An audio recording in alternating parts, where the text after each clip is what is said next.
കേന്ദ്ര വിദ്യാഭ്യാസ പദ്ധതി PM ശ്രീയിൽ ഒപ്പുവെക്കാനുള്ള സർക്കാർ നീക്കത്തിൽ മുന്നണിയിൽ ഭിന്നത ശക്തമായിരിക്കെ LDF യോഗം ചേരും എന്ന തീരുമാനമായി. മുഖ്യമന്ത്രിയുടെ സൗകര്യം നോക്കി തീയതി നിശ്ചയിക്കും. തീരുമാനവുമായി മുന്നോട്ടു പോകുമെന്ന സൂചനയാണ് CPIM നേതാക്കളുടേത്. വിദ്യാഭ്യാസ മന്ത്രി V ശിവൻകുട്ടിയെ വിമർശിച്ച് AIYF രംഗത്തെത്തി. പദ്ധതിയിൽ ഒപ്പിടാനുള്ള നീക്കത്തിലൂടെ CPIM BJP ബന്ധം മറനീക്കി എന്നാണ് കോൺഗ്രസ് ആരോപണം. നിലപാടിൽ CPI ഉറച്ചു നിൽക്കുമോ എന്ന ചോദ്യവും KPCC അധ്യക്ഷൻ ആവർത്തിക്കുന്നുണ്ട്. CPIയുടെ എതിർപ്പ് തട്ടിപ്പ് എന്നാണ് BJPയുടെ വിമർശനം. വിഷയത്തിൽ ഇനി കൂടുതൽ പ്രതികരണമില്ല എന്ന് വിദ്യാഭ്യാസ മന്ത്രി V ശിവൻകുട്ടിയും നിലപാട് അറിയിച്ചു. വിഷയവുമായി ബന്ധപ്പെട്ട പ്രതികരണങ്ങളും കാണാം. ആദ്യം അടിസ്ഥാന പ്രശ്നങ്ങൾ ഉയർത്തുന്നതിൽ തെറ്റില്ല. PM ശ്രീ പദ്ധതിയെ സംബന്ധിച്ച് CPM അതിന്റെ നിലപാട് വ്യക്തമാക്കിയിട്ടുണ്ട്. ഈ പുതിയ വിദ്യാഭ്യാസ പദ്ധതി ദേശീയ തലത്തിൽ നടപ്പിലാക്കുന്നതിനോട് അതിലുള്ള പലതിനോടും നമുക്ക് വിയോജിപ്പുണ്ട്. അതൊരു യാഥാർത്ഥ്യമാണ്. അത്തരം എതിർപ്പ് CPI ഉന്നയിക്കുന്നതിലും തെറ്റില്ല.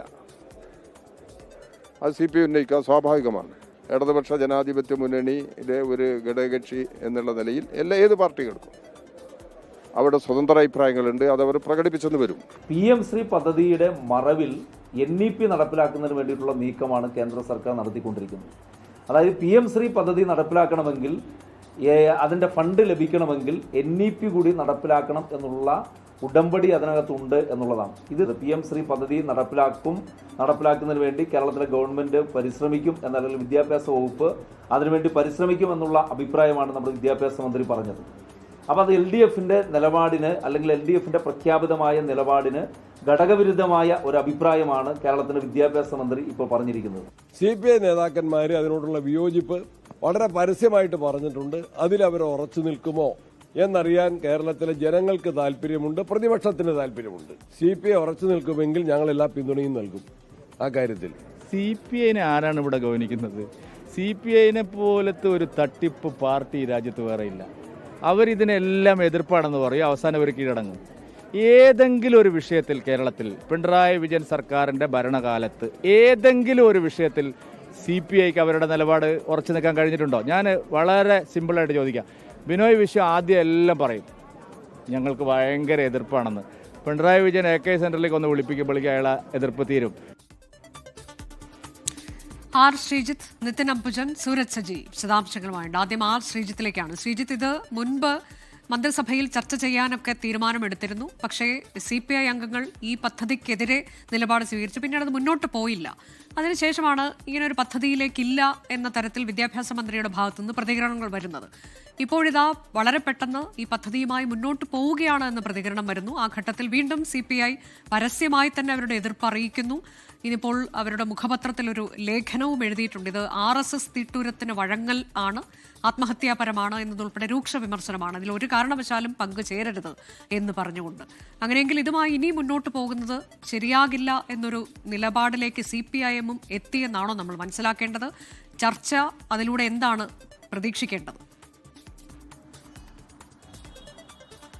അനുജ, PM ശ്രീ പദ്ധതിയുമായി ബന്ധപ്പെട്ട് ഒരു അനുകൂല നിലപാടിലേക്ക് പൊതുവിദ്യാഭ്യാസ വകുപ്പ് വരാൻ കാരണം ആ പദ്ധതിയുമായി ബന്ധപ്പെട്ട് ലഭിക്കുന്ന 1400 കോടി രൂപയുടെ സഹായമാണ്.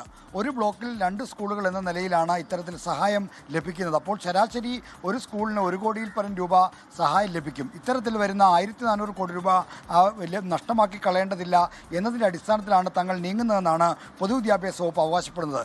എന്നാൽ LDF സർക്കാരും LDFും നാളിതുവരെ പ്രഖ്യാപിച്ച നിലപാടുകൾക്ക് ഘടകവിരുദ്ധമാണ് ഇപ്പോഴത്തെ ഈ സമീപനം എന്നതാണ് മുന്നണിയിലൊരു തർക്കവിഷയമായി മാറാനുള്ള പ്രധാനപ്പെട്ട കാരണം. ദേശീയ വിദ്യാഭ്യാസ നയം ഒളിച്ചു കടത്താനുള്ള ഒരു മറയാണ് ഈ PM ശ്രീ പദ്ധതി എന്നാണ് LDF അപ്പോൾ മറ്റ് ഇടത് പാർട്ടികളുമൊക്കെ ഇതപര്യന്തം ഉന്നയിച്ചുകൊണ്ടിരിക്കുന്ന ആരോപണം. അപ്പോൾ ഇത്തരമൊരു വിമർശനത്തിൻ്റെ പശ്ചാത്തലത്തിൽ എങ്ങനെയാണ് ഒരു ദിവസം പെട്ടെന്ന് ഈ PM ശ്രീ പദ്ധതിയെ വാരിപ്പുണരാൻ കഴിയുക എന്ന ചോദ്യമാണ് CPIയിൽ നിന്നും ഇതര ഘടകകക്ഷികളിൽ നിന്നും ഉയരുന്നത്. അതിനുള്ളൊരു ഉത്തരം കണ്ടെത്തണമെങ്കിൽ ഇതുമായി ബന്ധപ്പെട്ട മുന്നണിക്കകത്തോ അല്ലെങ്കിൽ മന്ത്രിസഭയ്ക്കകത്തോ ഒരു ചർച്ച നടക്കണം.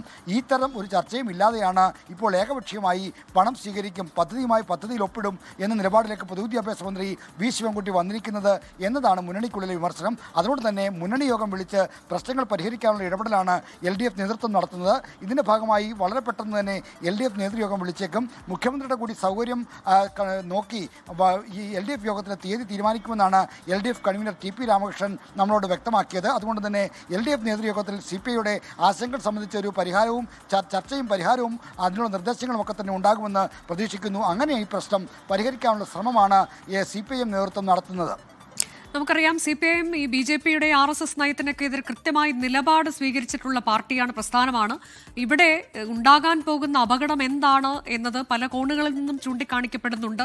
ആ ഘട്ടത്തിൽ ആ അപകടത്തെക്കാൾ ഫണ്ട് എന്നുള്ളത് വളരെ പ്രധാനമാണ് എന്ന് ആ പാർട്ടി കരുതും. അങ്ങനെ മുന്നോട്ട് പോകുമെന്ന് നമുക്ക് കരുതാൻ കഴിയുമോ ശ്രീജിത്ത്? നയവും സാമ്പത്തിക ഞെരുക്കവും തമ്മിലുള്ള ഒരു സംഘടനമാണ് ഈ PMC പദ്ധതിയുടെ കാര്യത്തിൽ നടക്കുന്നത്. നയം മതനിരപേക്ഷ ജനാധിപത്യ സമീപനം തന്നെയാണ്. അത് നേരത്തെ CPIM-നും അഞ്ച് സൂചിപ്പിച്ചതുപോലെ ഈ PMC പദ്ധതിയുമായി ബന്ധപ്പെട്ട വിമർശനമുണ്ട്.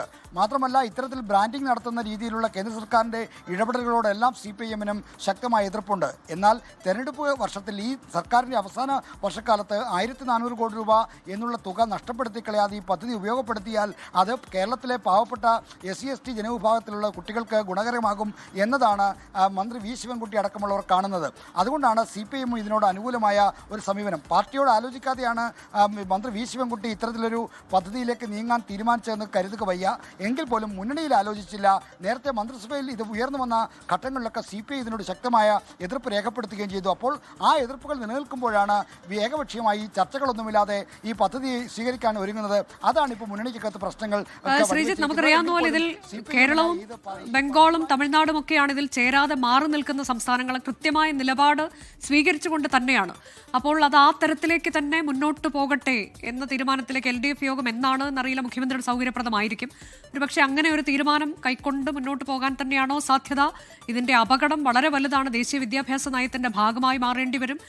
പ്രാദേശിക ഭാഷകളുടെ ഭാവി എന്ത് എന്നുള്ള ചോദ്യം ഉയരും. ഒപ്പം ഒരു ടാഗ് ലൈൻ ഉണ്ടാകും. അവിടെ PM ശ്രീ എന്ന പേര് ഉണ്ടാകും, മറ്റൊന്ന് മോദിയുടെ ചിത്രമുണ്ടാകും. അങ്ങനെ രണ്ട് തരത്തിലുള്ള വിദ്യാലയങ്ങൾ സൃഷ്ടിക്കപ്പെടും. ഇന്നൊക്കെയുള്ള പല വിമർശനങ്ങൾ ഉയർന്നു വരുന്ന ഘട്ടത്തിൽ അതിലേക്ക് പോകാതെ അതൊരു മൃദു സമീപനത്തിലൂടെ ഈ പ്രശ്നം അവസാനിക്കും. അങ്ങനെ കരുതണമോ?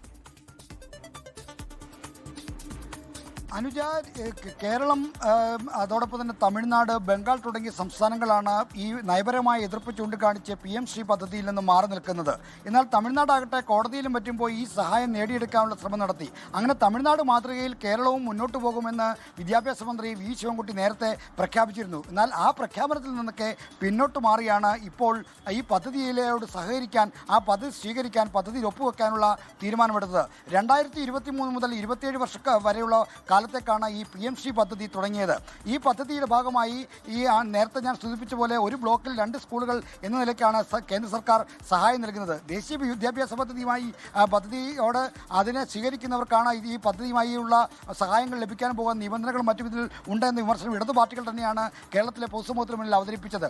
അപ്പോൾ ഇങ്ങനെ ഒരു കാര്യങ്ങൾ നിലനിൽക്കുമ്പോൾ എങ്ങനെയാണ് ഈ പദ്ധതി സ്വീകരിക്കാൻ പോകുക? മാത്രമല്ല ഇപ്പോൾ CPIയും മറ്റും ചൂണ്ടിക്കാണിക്കുന്നത് ഈ 2023-27 വരെയുള്ള പദ്ധതിയുള്ളൂ. അതിൽ തന്നെ 60% കേന്ദ്ര വിഹിതം, 40% കേരള സംസ്ഥാന വിഹിതമാണ്. അങ്ങനെ ഈ 40% വിഹിതം കൂടി മുടക്കാൻ തക്കവണ്ണം ഈ 1.5 കൊല്ലത്തേക്ക് അല്ലെങ്കിൽ 2 വർഷത്തേക്ക് എന്തിനാണ് ഈ പദ്ധതി സ്വീകരിക്കുന്നതെന്ന ചോദ്യമാണ് CPI ഉയർത്തുന്നത്. ഇതിനോട് CPIM നേതൃത്വം എങ്ങനെയാണ് പ്രതികരിക്കുക എന്നതാണ് ഇനി അറിയാനുള്ളത്. ലോകത്തെവിടെയായാലും ഏത് സമയത്തും 24 വാർത്തകളും ഓഗ്മെന്റഡ് റിയാലിറ്റി പാക്കേജുകളും എക്സ്പ്ലെയിനറുകളും വിശദമായി കാണാൻ ഞങ്ങളുടെ YouTube ചാനൽ നിങ്ങൾക്ക് സബ്സ്ക്രൈബ് ചെയ്യാം.